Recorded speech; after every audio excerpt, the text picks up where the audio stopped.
So the opposition leader, Peter Dutton, is speaking. He's been discussing this week's recall to federal parliament. We do want to see support for families. We do want to see a reduction in energy prices.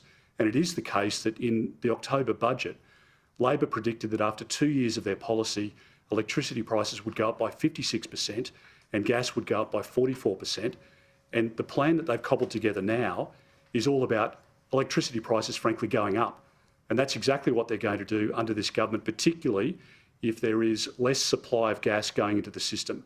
Make this very important point. The most important decision that the Prime Minister could arrive at is to bring more gas into the system. If he doesn't do that at a time when there's increasing demand, your electricity prices and your gas prices under Labor will continue to go through the roof. And if the Prime Minister hasn't got the legislation ready, he shouldn't recall Parliament at great expense. If he needs legislation, it's not for the $1.5 billion to provide support to families, and bring that on in a separate bill. And as I've said, we'll support that, and we'll support whatever can be provided by way of relief to families. But at the moment, you've got a Prime Minister who has his economic oil plates on. He doesn't know which way to jump, and it's Australian families who are going to pay the price for that. Happy to take any questions.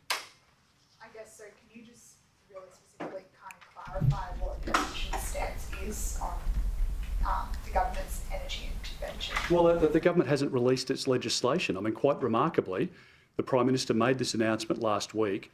There was obviously a lot of dissent between the premiers and the chief ministers on the one hand and the Prime Minister on the other. But he put out a statement. They've been working on it over the weekend. Here we are a day away from Parliament being recalled at a cost of $1 million to Australian taxpayers, and the Prime Minister still doesn't have a bill for us to consider. So the Greens, I suspect, are angry about this. The independents in the lower house and the upper house will be shaking their head as to why the Prime Minister is recalling Parliament when he doesn't have a bill for us to consider. And if you're going to take more gas out of the market at a time when you've got more demand, you're going to increase prices. And that's not something that we're going to support. So you won't allow it? Well, we've been very clear in relation to the price cap that we don't support that, because it's going to be the Australian consumers, both households and small businesses, who will end up paying higher electricity prices for that. You're already seeing the gas companies talk about restricting supply into a market. That was entirely predictable. And the Prime Minister should be sitting down with the companies, not firing shots through Chris Bowen at them. He should be sitting down and doing a deal so that we can get downward pressure on energy prices. But every decision that Labor's made so far since they've been elected has put upward pressure on interest rates and upward pressure on energy costs.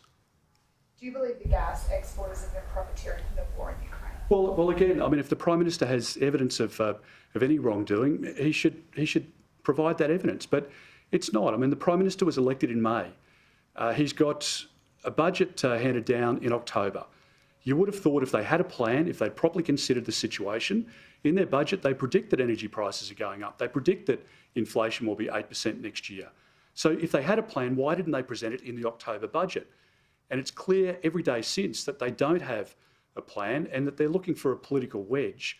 And Australians, I'm sorry, just will see straight through that. This is a Prime Minister, frankly, that's conducting himself more like Mark Latham and Govt Whitlam than Bob Hawke, where he's got his L plates on, and on every question around the budget and economics, he doesn't have a clue what he's doing. And the problem is that Australian families and small businesses are the ones that are copping the hit in their hip pocket.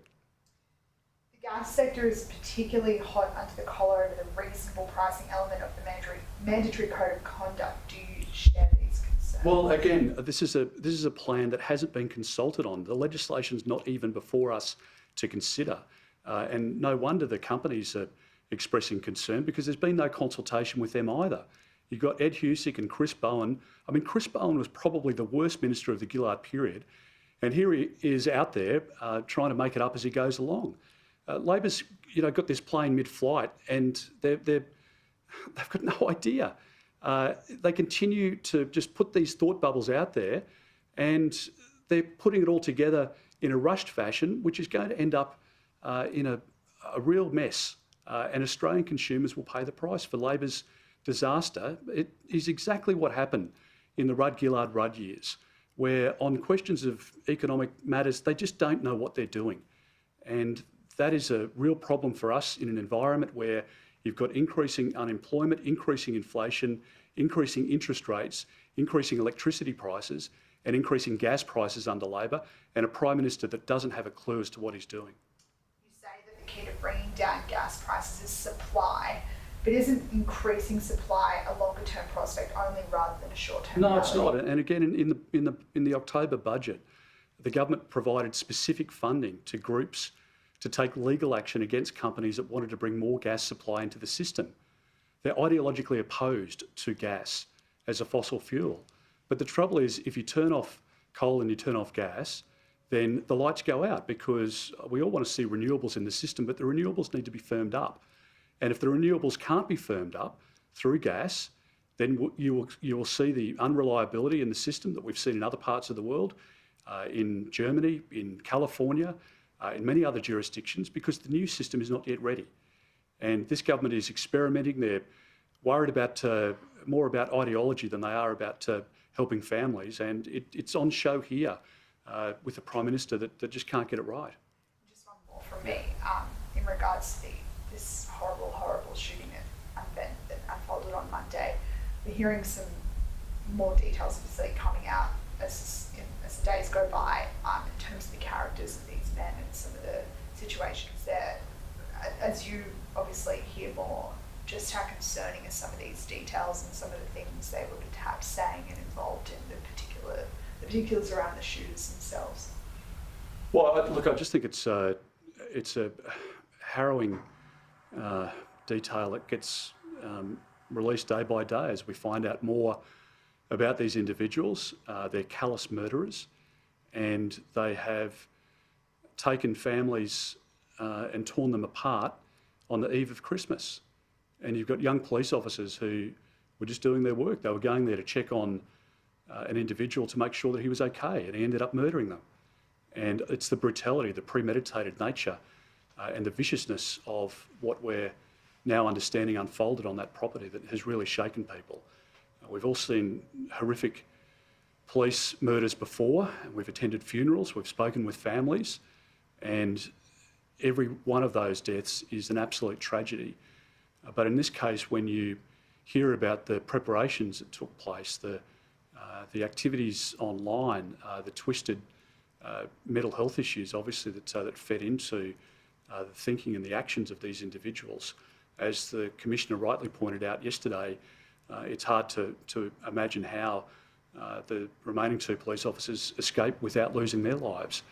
And these families who would have been making preparations for Christmas to sit down with their loved ones, if in fact they had days off, perhaps they were working through and they were going to be working on Christmas Day and Boxing Day and New Year's Day, when the rest of us were spending time with our families so that we could do it safely.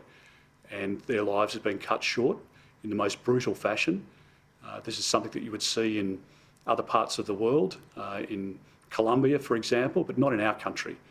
And it really should be a warning about the threats that our police face. And we should all be saying a prayer and giving an extra thought to those that have lost their lives, but to their families as well, and the broader police family.